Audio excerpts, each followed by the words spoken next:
Welcome to Niners Talk with John, Tim, and Brian. Let's talk Niners.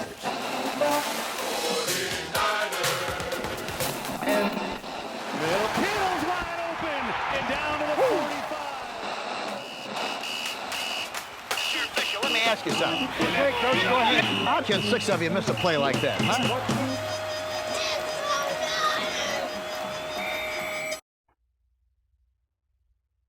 Hello. Welcome to Niners Talk. Well, boys, it's the third Victory Tuesday in a row. How we feeling?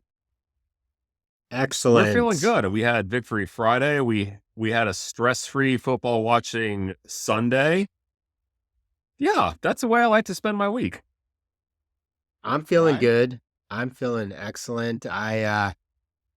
These Thursday night games, they feel like so long from the Thursday night game to your next game, which is obviously like 10 days. But it feels good to come out of that with a win. Obviously, you all know if you lose a Thursday night game, I feel like that feels so long, that 10 days between, to the next game. And especially if you have a loss, like you're just wanting the next game to happen. So, yeah, but I'm feeling good. Yeah. I'm feeling positive. Yeah, Awesome. the 49ers went out on a short week. They took care of business. As you said, they're 3-0, and they did it without one of their top players, Brandon Ayuk. And I think we can probably put to bed some of the what we spoke about after the Rams game about Brock Purdy's horrendous performance because he missed 4 passes. So I haven't seen too much on social media about Brock Purdy being a terrible quarterback as of late. Yeah, I think that thesis has been completely debunked. Yeah, I'd agree with you. And then for those of you who are tuning in for the first time, I'm John. Joined with my brother Tim, my brother from Hello. another brother Brian. Yo, We're 3 obsessed Niners fans who talk Niners games each week. If you're listening, you like it, give us a thumbs up, give us a like, give us a review. We're just doing this so it's just fun for us. So whether or not anybody listens, we're going to keep pushing out the content because we like talking Niners ball. So I will be the first to admit, and you can kind of either put a half tear in my Niners fan card. I did not watch a lot of the game. I was actually in Wisconsin golfing in Kohler, Wisconsin, and I had played Erin Hills the day before, and Erin Hills walk is like 7 miles. So I was a little tired. And then the next day I did the Meadows, and that was another 6-mile walk. And then somebody decided that whoever had the highest score would buy a round of shots. And that person decided tequila would be the drink of choice. And I don't like tequila. And because I haven't had a tequila shot in 30 years, and there's a reason why. And I discovered that the reason is still true. John, So I ended up going back to my room and just chilling out. And then I fell asleep and then woke up and realized the Niners won and then watched the highlights the next day. So, John, you I forgive you. I think Brian forgives you. The Niner fan base, I don't know. The jury is still out. and John, there some are of them drink But we tequila, still I love you. understand. and John, there are some tequilas that probably aren't as bad as probably the one you took. So, hopefully next time when we all hang I out, actually we can think have it was- some. No, No, ain't gonna happen. No, it's No. not going to happen. No. I will bring some. I will have And a you can sip of enjoy it by whatever you're yourself. having. Yeah, I will have a sip and go, nope. It's like gin. I mean, people love their gin. People love their tequila. I just know what I like, and those two are not one of them, particularly tequila. Anyway, go ahead. Moving on. Podcast is named Niners Talk, not Right. Gastrointestinal Problems by Yeah. Algave. So, obviously, great victory. From what I could have seen and read, Niners did a pretty good job of dominating the game. There's the meme going around of Daniel Jones looking at the Niners defense literally like a deer in headlights. And I totally understand. I wouldn't want to be Daniel Jones back there even for $40 million. But, Tim, just some overall thoughts on the game, what you saw. Yeah, I think, 49ers dominated this game. When you look at the statistics, you would have thought this game would have been over by halftime. It wasn't, but you look at time of possession, almost 2-1 in favor of the 49ers. Niners defense only giving up 150 yards. But the first statistic that I went to as soon as the game was over was I felt like the 49ers were constantly in third down. And the 49ers, they were in 16 third down situations. They converted about 9 of them. But just to give you some scale of that, against the Rams, the 49ers had 9 third down situations. So it leads me to a couple of points. Number one, the 49ers were able to convert. They were able to convert when they had to. Secondly, it goes to show how much the Giants were really bringing pressure on first and second down. The Giants, astounding statistic, they brought a 5-man front, or they blitzed 85% of the time in the game, which is amazing. But the 49ers, they countered with quick slants, they countered with screens, and they have the playmakers. They have a Debo, they have a CMC, they have playmakers that can convert on third down. They're able to keep the Giants D on the field, Daniel Jones off of it. And that just led to a victory that, frankly, the Niners had this game well in hand in the first half. And yeah, they're 3-0, and now it's on to the Cardinals. But yeah, overall, they just took care of business. Bottom line. Brian? Tim, you stole a lot of the stats I was about to bust out, but especially the time of possession. I'm sorry, I did not do that deliberately. I did not do that deliberately. Well, maybe I did. Maybe I did. The Niners had the ball, 39 minutes, and the Giants had the ball 20 minutes, a little over 20 minutes. I think the one thing that also stood out to me, aside from all the stats you said, Tim, was that the 49ers pretty much had a pretty balanced attack between the run game and the passing game. They were like almost 50-50 minus the 2 sacks that Purdy took. So they looked pretty. I think they'd really had a game plan in place. They were going to go with the run. They were going to go with the pass. And it all kind of worked out pretty nicely. I think one thing that also stood out to me in terms of this game was, Purdy was blitzed like 85% of the time, but he definitely had his checkdowns in place. Yeah. He was able to make those throws. If they looked bad, he was going to throw it away. But he did get saved a couple of times, I think, early on errant throws that Kittle and I think it was Debo who saved it from being a pick. Yeah. So, but that was early. He was obviously, I think it was a little rest. But overall, I'm happy with the game, John, and I think it worked out well, for our guys. My overall thoughts is that the Niners just had a really good game plan in place to execute our short week turnaround. Yeah. And I think if you're a defensive coordinator and you're watching game tape of the Niners and you see that Wink Martindale, defensive coordinator of the Giants, blitz 85%, and it didn't phase Brock Purdy, you're sitting there trying to figure out, like, what am I going to do? Yeah. So, but let's go over our keys to victory, because I think these were interesting. I thought we had some pretty good keys to victory that I don't think the New York Giants subscribed to our podcast. Maybe not, but there's hope. Probably not. There's hope. The first one was Daniel Jones got some wheels. Yeah. Oh yeah. Yep. Giants didn't use them. No. How many times did he run, Tim? Twice for a total of 5 yards. No, that surprised me. I thought that, and I went back and I looked at the game that the 49ers played against the Giants in 2020. There were a lot more designed quarterback runs, quarterback draws. I do wonder why they decided not to use Jones in the way that we thought, with being a mobile quarterback. My best guess is that, maybe the Giants thought that, hey, we lost Barkley, we've got Jones. He's basically our only offensive weapon. Do we really want to expose him here, or are we trying to make this about the entire season? So, that was a surprise. And as you said, John, I mean, the pressure was getting to Jones. 49ers had 2 sacks, but you could see in the second half they were really bringing pressure. He was missed on his throws. He was clearly uncomfortable in the pocket. Brian, do you know what kind of defense the Niners were playing? That would they have even allowed the mobile quarterback? Was Fred Well, spying? Did we I have was gonna anybody? say that I did see that the Niners, and Tim obviously called this out already about the guy Steve Wilkes calling five guys on the front. So they did that. I don't know Mhm. for how much of the time, but I wonder if that had anything to do with Jones' decision not to.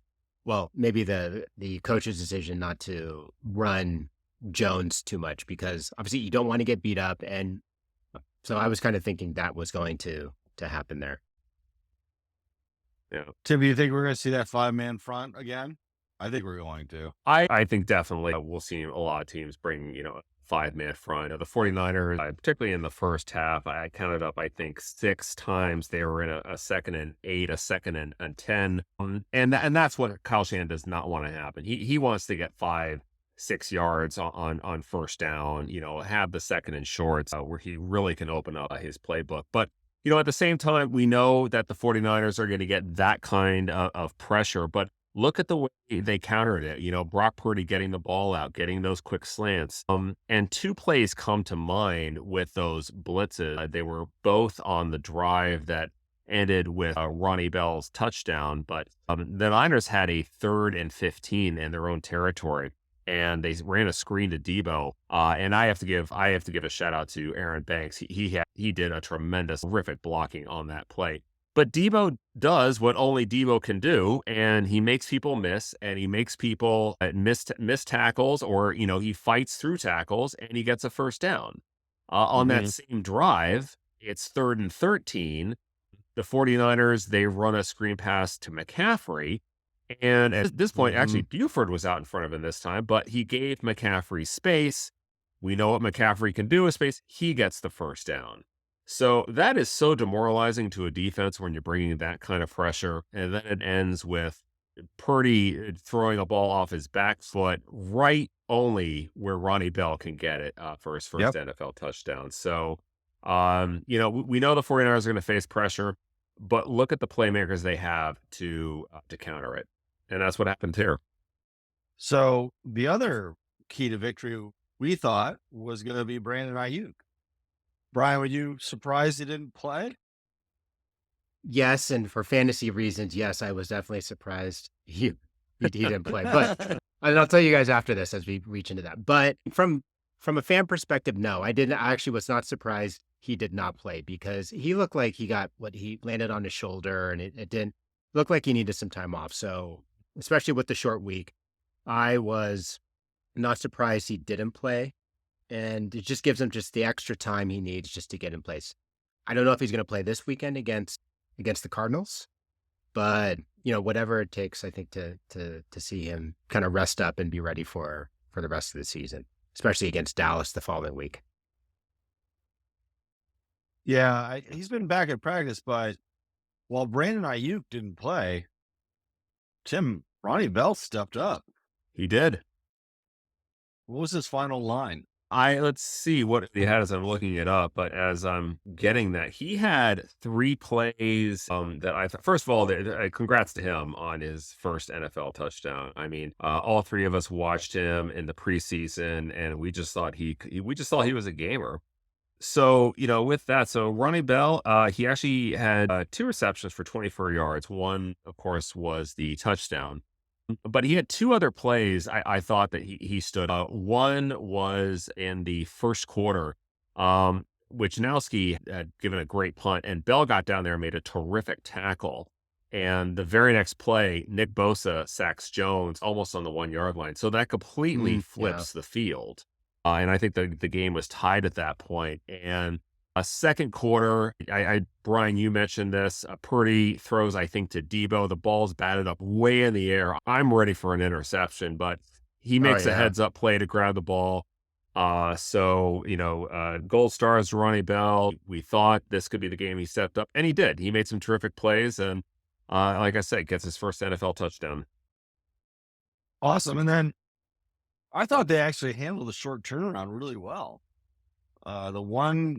And again, it's in their home stadium, and they're traveling back from LA, so not a big and it's also early in the season, so it wasn't a big turnaround. But they look from what I saw, they look like they still put a lot of energy, and they were flying around. Yeah, And definitely did. so they look good, but They looked fresh. They looked fresh.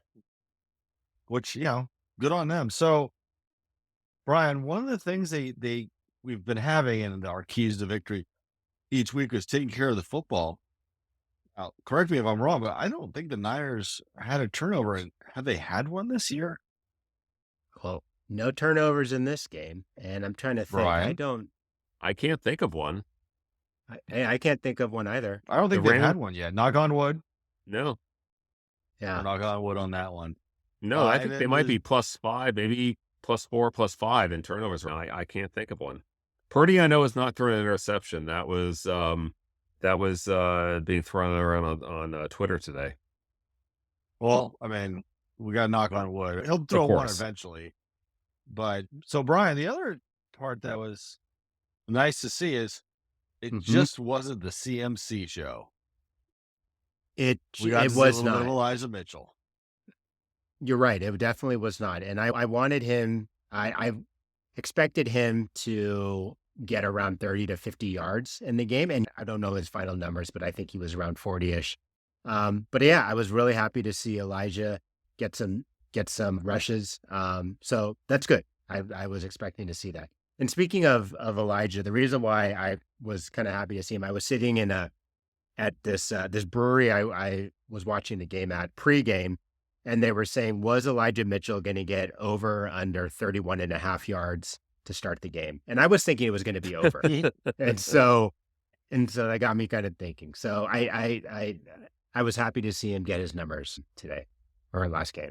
So what did he get? He got 42 yards, 11 carries, 42 yards. Yeah. So good stuff.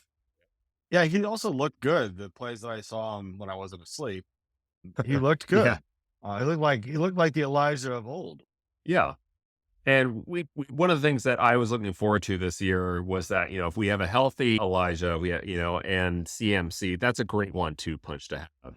And then bringing in like a Jordan Mason to really finish off a defense. This is just what we had looked at, or what we had anticipated. We only really got to see that once last year, when the 49ers played the Cardinals, who I know we're going to talk about in a few minutes here. But Mitchell has had some injuries he's had to deal with. So hopefully, knock on wood, we don't see the injury bug rear its ugly head. But this could be, it's sort of like the same philosophy of the 49ers defensive line, keep rotating fresh people in. And against a tired defense, here comes Elijah, here comes Jordan Mason, and they're starting to pick up those 5-6 yards at crucial moments.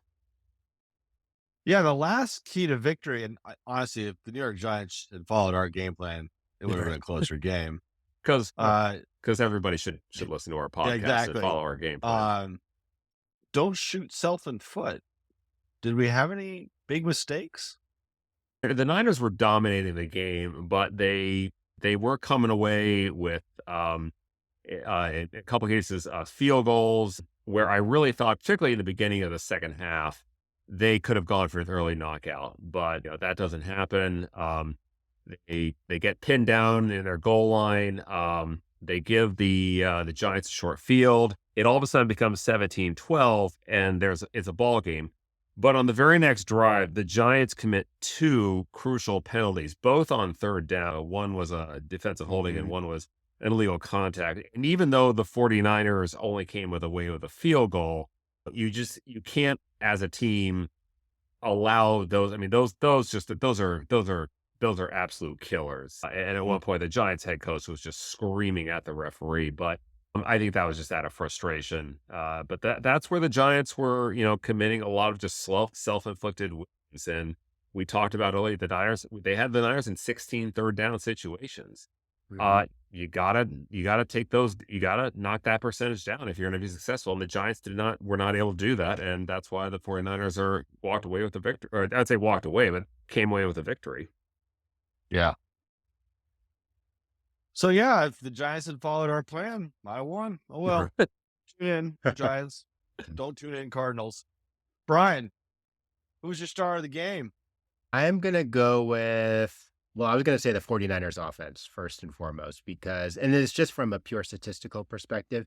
They did hold the ball for 39 minutes and 10 seconds, as we talked about earlier, versus 20 minutes and 50 seconds versus the Giants. The attack was pretty balanced between, the two 39 rushing plays versus 37. I just think overall, the Niners had a really good game plan for the week. They were going to have a balanced attack. They were going to give you a steady dose of CMC and Elijah, and then Purdy was going to be able to throw the ball to Kittle, Debo, and Bell, and whoever else was out there. So I think that was my star of the game, the coaching.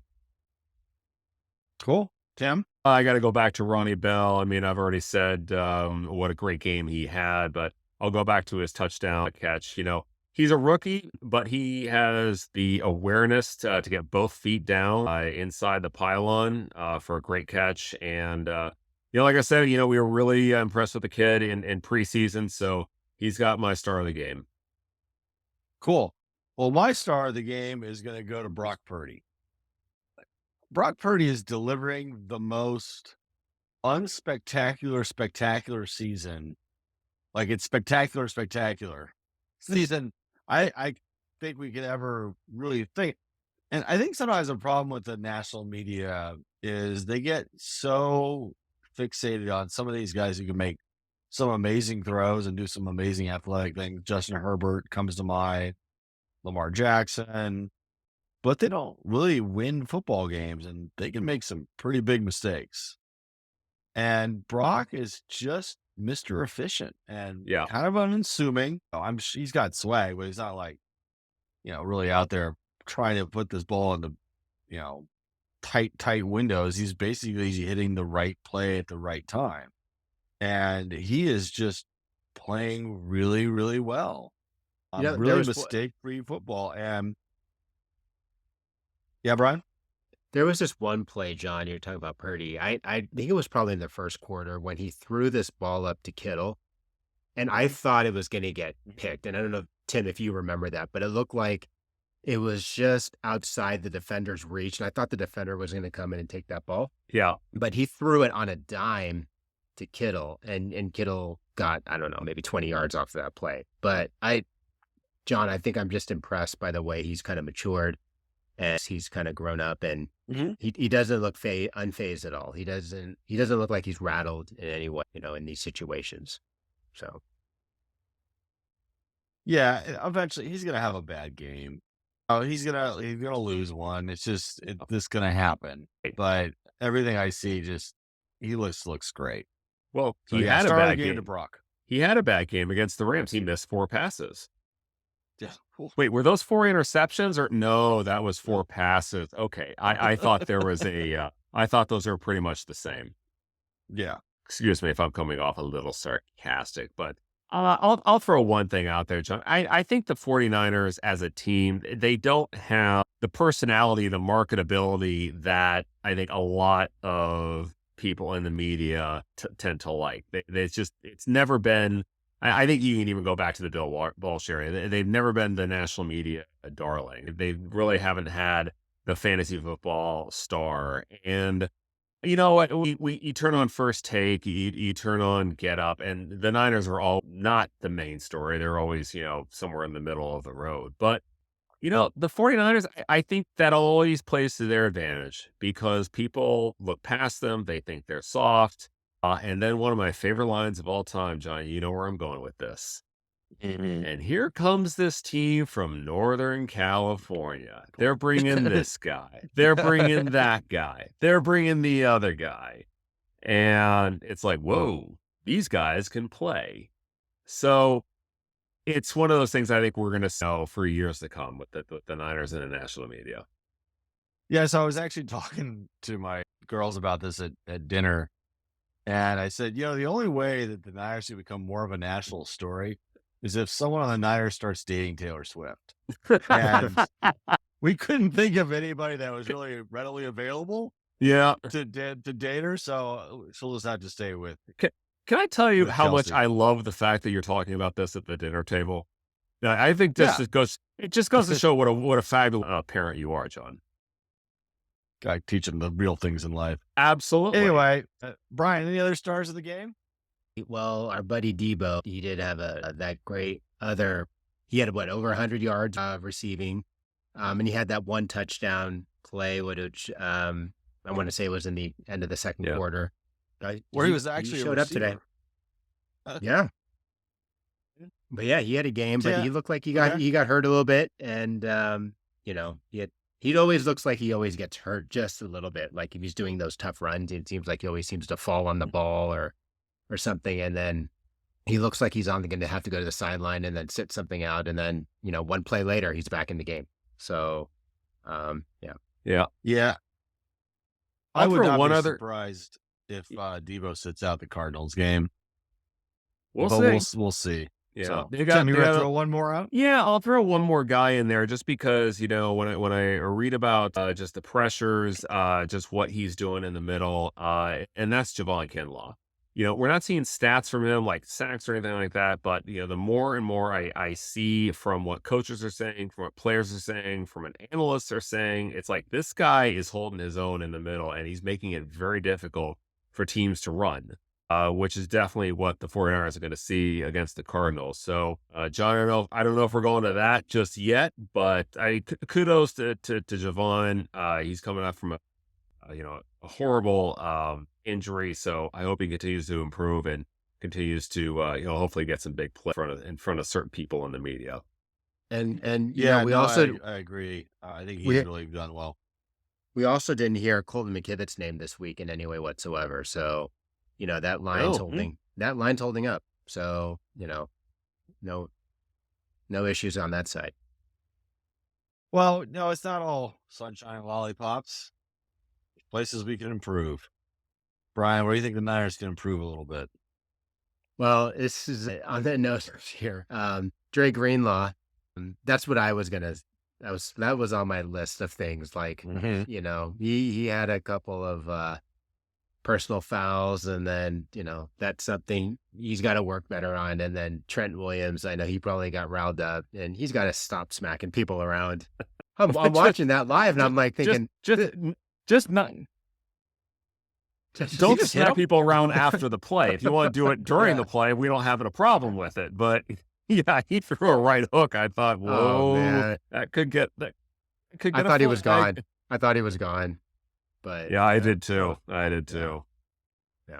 But that would be my thing of places. We've seen Dre do this, and he just can't do it. We haven't really been in a tight one yet. I mean, the Rams was pretty close, but you don't want to just drop Dak Prescott down all of a sudden give the Cowboys 15 yards, or do something to A.J. Brown when we're fighting for a number one seed. He's been known to do this and then quiets down towards, the bottom part of the season.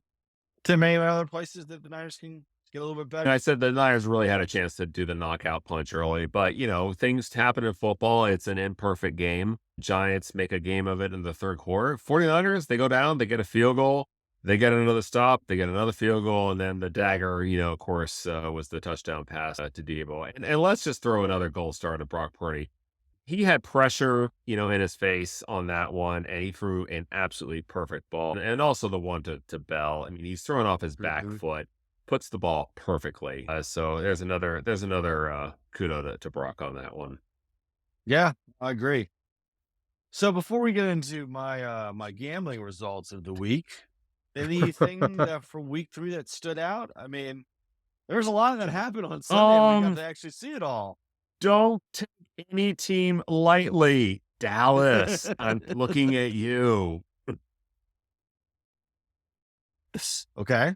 And I'm lightly, Brian. Okay. I'm looking at the Miami Denver Broncos game. That was just a crazy game. That's where my mind went on Sunday. I know you're going with the Dallas Cardinals game. I'm going with the Broncos and Dolphins game. That game was absolutely nuts. And whoever Brian, yeah, Brian, if you're Sean Payton, what do you tell your team after you lose 70-20?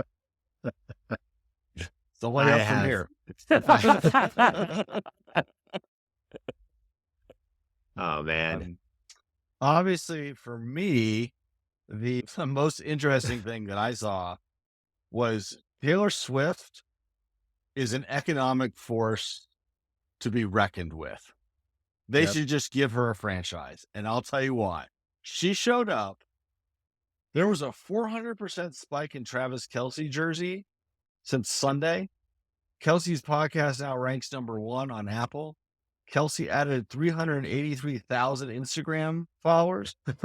24.3 million viewers watched the game. It was the #1 game of the week. Suck it, Chris Collingsworth.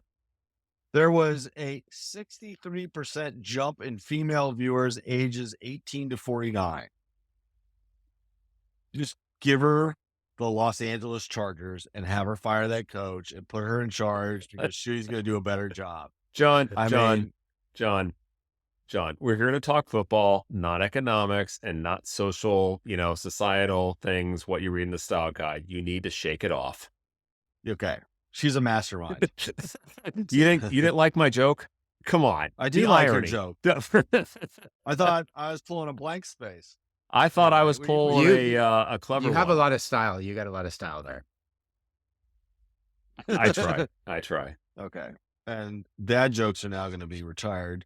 So let's look at John's betting results from week 3. So this week I was 3-3-1. Overall, I'm 9-8-1. While Tim loves field goals, I fucking hate field goals. I have 2 field goals that have cost me 2 bets. And yes, Sean McVay knew. The Saints guy, like I was in Wisconsin, like everybody was sad in their cheese curds. Like literally, like I was at the bar, they're like, oh, we're down 17 to whatever. Like, oh, this is going to be bad. Jordan Love, give him credit, came back. But the Saints could have won on a field goal, and he missed, of course. Tennessee lost, and they looked lost. I was really surprised that the Browns laid one on. I won Detroit. Yeah, they did a pretty good job against Atlanta. I was really close to the Raiders. I think if Jimmy had not been knocked out cold, I might have actually been on a winning side of that one. One with the Eagles. Eagles looked pretty good on last night. And then Carolina and Seattle, which was odd because Carolina had the red rifle of Andy Dalton going for Bryce Young, and they scored enough points. The same with Seattle, so that was an under that I lost. So yeah, but I'm still in the green. 9-8-1, still ahead. Oh, but looking and then my survivor pool, I had the Niners. They did it, so we're moving on into week 3. So this week or week 4. This week, I've got it's Steelers -3 over the Texans. I don't think CJ Stroud's going to stand up against TJ Watt. The Vikings -3.5 over the Panthers. So while the Vikings are 0-3 when they should have been 1-2 because the Chargers almost lost them another game, their offense has actually been pretty good. And Kirk Cousins has actually quietly had a nice season. They just haven't won. So I'm picking them over the Panthers. The Browns, I'm picking -2.5 over the Ravens. The Browns D is legit. When we face them, they're going to be a problem. Their offense is hit or miss, but Myles Garrett is right there with TJ Watt and Micah Parsons for Defensive Player of the Year. The Rams, I have +1.5 over the Colts, which I thought was a really small line. I saw the Rams last night. They looked pretty decent against the Bengals and the Colts. I don't think their quarterback's going, so it's going to be Gardner Minshew. And the Rams offense is with that Paca Nakua. I mean, we saw them against the Niners. They look great. They look good. Their run game's a little and then off, last but not least, yeah. But I think against the Colts, I think 1.5 is way too small. And last but not least, I got Bills in Miami. I'm betting the over of 53.5. This game, absolutely, could be 45-42. That is going to be a track meet. And then for my survivor pool, I don't think Zach Wilson's going to shake it off because I got KC over the Jets. So you do like my joke? Yes, I do. So Brian, you want to talk a little prop bet? Yeah, I was telling you guys earlier, I was sitting in the bar last week watching the beginning of the Niners-Giants game on the pregame show was on ESPN. So they were just talking, it was a show on bets. They were talking about prop bets for this game, and then I was talking about Elijah Mitchell and was he going to get over 31.5. So it got me thinking, okay, so let's just let's incorporate prop bets in here, and let's just bring in two that I saw this week that I thought maybe we can kind of talk about. So the first one, the over under on CMC rushing is 86.5 yards, 86.5 yards. Do you think he's going to go over that? I don't. Or under that against the Cardinals? I think he's going to go over it, but I wouldn't bet it because 86.5 is a big number. That is high. The Cardinals defense has been decent. I mean, they had the Dallas offense to not a lot. So I think that one's going to be a tough one. He's been on a roll the last 3 weeks, but 86.5 is going to be a high number. So if I had to bet it, I'd do over, but I don't think, You love it. I think it's just too high to bet. Yep. Yeah. What else you got? Brock Purdy, this was 225.5 passing yards. Do you think he'll go over or under? So this one, I think he'll go over, and I do like this one. Yeah, And me I too. like it because, one, the Niners are at home. They've had a lot of rest. And unlike CMC, Purdy is not going to be taken out of the game unless, it's a blowout. And if it's a blowout, then he's probably passed for 225 yards. So I like this one. I think, again, I haven't seen the Cardinals defense enough to see how many times they blitz and their style. And they're also a relatively new coach. But I think given the penchant for the Niners to do a 5-yard slant, take it 25-yard downfield, I think he's going to pass that number. So I do like this one. I may actually bet it. Okay. Cool. Yeah. I was liking them both. Cool. Also. Wow. Yeah, it's just the 86 and has a big number for a running back. I mean, he was down in the 60s a couple weeks ago on those prop bets, and they definitely raised it up. Would be more interesting might be if CMC has a touchdown. I would bet that because I think he'll break Rice's consecutive record if he gets one more. In fact, Tim, is that right? I would have to confirm that. I don't know that off the top of my head. Okay. Well, speaking off the top of Tim's head, it's time for Niners trivia. So, Brian, what do we got this week? So this week we're playing the Arizona Cardinals. So question number 1, what city did they originate from? What city did they originate from? And what is their claim to fame in the NFL? I'm going to say they started in Boston, and then they moved to St. Louis, and then they moved to Arizona. Their claim to fame is they once wore monocolored socks. I have no idea what they're claiming. Oh, okay. I don't know about that, man. but no, it was the Chicago Cardinals. Their claim to fame. The only thing I can think of is when they were in St. Louis, both the baseball and the football team had the same mascot, both the St. Louis Cardinals. Okay. All right. We'll go with that. Question number 2. What year did the Phoenix Cardinals change their name to the Arizona Cardinals? Ooh. I'm going to say 1989. That's all I got. Okay. I'm going to go with I'm going to say 1997. Let's move on. Question number Public Enemy reference because I got it. I love it when you throw the rap references at John. I mean, we already got Taylor Swift. Why stop there? You guys, oh my God, I know. This is such a cruel summer that you guys are just doing this here. Very good. Of course, I got that. We do have daughters, Brian. I swear that's Brian, what I listen to all the time in the car. Brian, I can remember 80s lyrics to a song, but forget why I walked into the kitchen. Yeah. I get it. Next question. When the Cardinals switched from the NFC to the NFC West in the realignment in 2002, who was their starting quarterback? Neil Lomax. No. I know it wasn't Neil Lomax. I'm going to say it was around 2003. Carson Palmer? That's going to be my guess.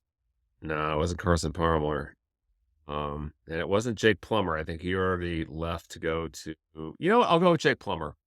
I don't think it's right, but I think it's Jake Plummer. I'll go with Jake Plummer. Right.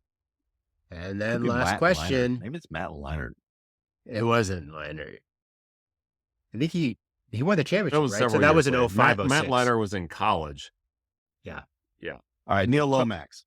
Yeah. Neil Lomax from final the answer. retirement home. Yeah. Next question. Yeah. How about All right. Steve DeBerg? He's always part of these things. All right, number 4. Where did the Arizona Phoenix Cardinals first play when they first relocated to Arizona? And for bonus, what year did the Cardinals move to their new stadium? Arizona State, I think, is where they played. Yeah. Sun Devil And Stadium. I'm going to go with 2010. I think it was a little earlier than that, because in 2008, I think the Super Bowl was hosted in Glendale. So I'll say, I'll go 2007. All right. Let's move on. Did Neil Thanks, Lomax guys. throw out the first pitch? It's All right. John and his Neil Lomax obsession.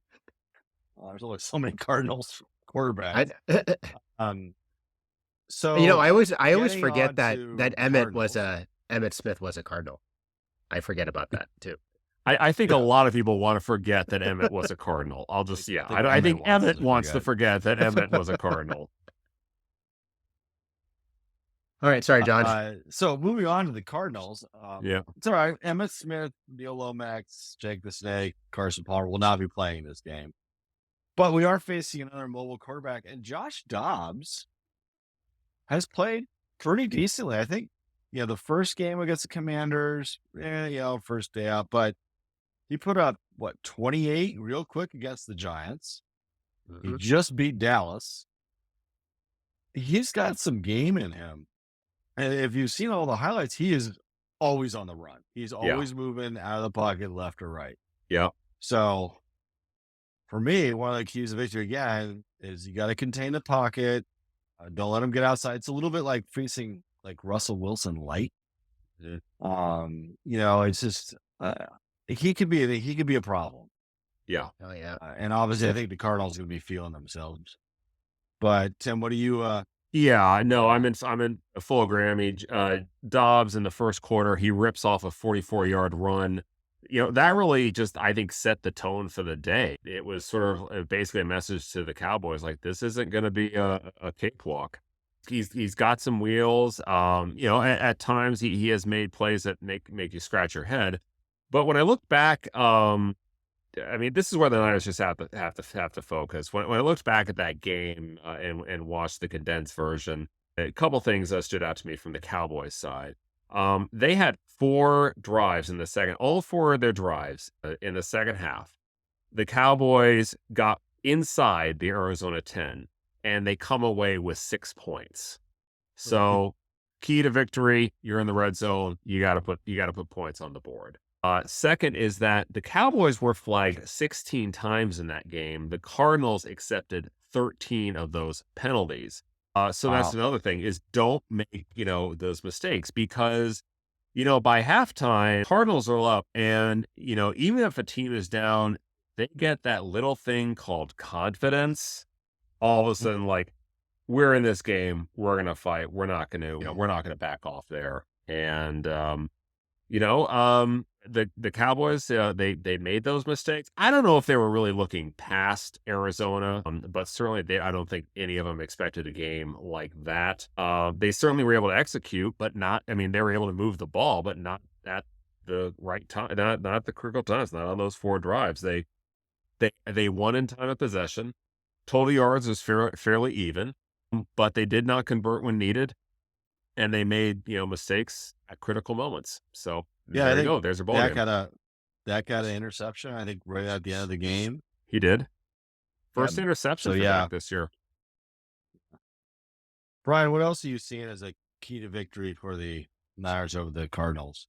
Well, you kind of brought this up already with Dobbs, since he's going to be playing for Kyler, since Kyler's still hurt. But I think Dobbs had like 55 yards rushing against Dallas. And James Yep. Conner, the old back, he had almost 100. I think he was a little shy at 98, but he had some really strong runs Mhm. on the outside. So, the Niners got to be Yeah. prepared, make sure they have their run blitzes going, or at least, being there to stop the run. The linebackers are ready. I think the Cardinals are really going to be with their mobile quarterback. They're going to try to do a lot of pitches out to the left, to the right, and they got to be ready. So I think just make sure that they're. Yeah. Yeah. And you mentioned that run. Well, actually, I don't think it was Connor. It was Moore who had a 45-yard touchdown Yeah. in the second quarter that just sent the Cardinals to the locker room at the half with a tremendous amount of momentum. I think the 49ers. I think if there's one thing in the 49ers' favor, maybe this week, is that the Cardinals may have played, I'll just say they may be coming off an emotional high of playing the Cowboys. And that's Yep. really tough to try and replicate only a few days later against another team like the 49ers. So that could be something where they have basically a bit of a letdown. We know the Niners we know that what the Niners are capable of. Last year, they dominated the Cardinals in both their games. One, of course, at Levi's, and one, I guess, was technically a home game for the Cardinals, but Mexico City. So, I think the mobile quarterback, collapse the pocket. Don't give him the lanes. Don't shoot yourself in the foot like you're the Cowboys or you're the Giants. So, and I think the Niners can be successful. And of course, don't look ahead to next Sunday night. Yeah, and I'll just say this, like, don't look ahead. And while last year we dominated them, and that was like a great game watching them in Mexico City, the years before, the Cardinals have always been like a thorn in the side. We Yeah. had the Colt McCoy game. We had the Kyler Murray game where Jimmy had to hit Jeff Wilson, in the last seconds. yeah. I mean, they've Yeah. always, Yeah. they've always had there's always been a little thing with the Cardinals and the Niners. And yeah, don't look past the Cowboys. I also think, I don't know what the Niners red zone percentage is right now, but you got to keep converting in the red zone. And while Tim Lowe's field goals, they just don't win football games. So convert in the red zone, play keep away. You're gonna have to stop that mobile quarterback. And then here's my last key of the game. Ayuk has been practicing, Debo hasn't. Whoever is coming in, Juwan Jennings, Ronnie Bell, it's time to step up. Keep it going. Absolutely. And I think the Niners can take this game. So cool. Well, Brian, let's talk a little fantasy football. Yeah. How did your team do? How did the Niner Knights do? We lost because I happened to not pay attention to my own advice, and I forgot to move Ayuk out. But I was going to get killed anyway in my fantasy game, so I did lose to my friend Missy. But she had Justin Herbert going and Keenan Allen from the Chargers, so they had really good games, the both of them. So she kicked my butt. But I think. But John, on your side, you also lost. I see. Oh, Battles. yes, the Crushers lost, and I'm a little bit like Sean Payton trying to address the team right now because I sat a guy who scored 47 points. Brutal. I mean, I didn't even know you could score 47 points, and it was just like no-name Dolphins running back, or whatever. And chain. Yes. Joe Burrow continues to struggle. Bryce Young's out. I have to put Zach Wilson in there. I got a lot from Debo this week, but thankfully this league is not, I don't have to get a tattoo if I finish last. So, Yeah. So let's just see. Let's guys take it 1 week at a time. And sometimes you win, sometimes you lose, sometimes you tie. So we'll see. But yeah, I'm gonna keep it going. So anyway, Brian, tell us what these trivia questions have. Before we jump to that, I didn't realize that the Cardinals coach Jonathan Gannon was the DC for the Eagles last year, and He was. Yeah. I did not realize that until I just read that. So interesting. You need to make up for that. Yeah, his biggest issue is they don't have as much talent. No.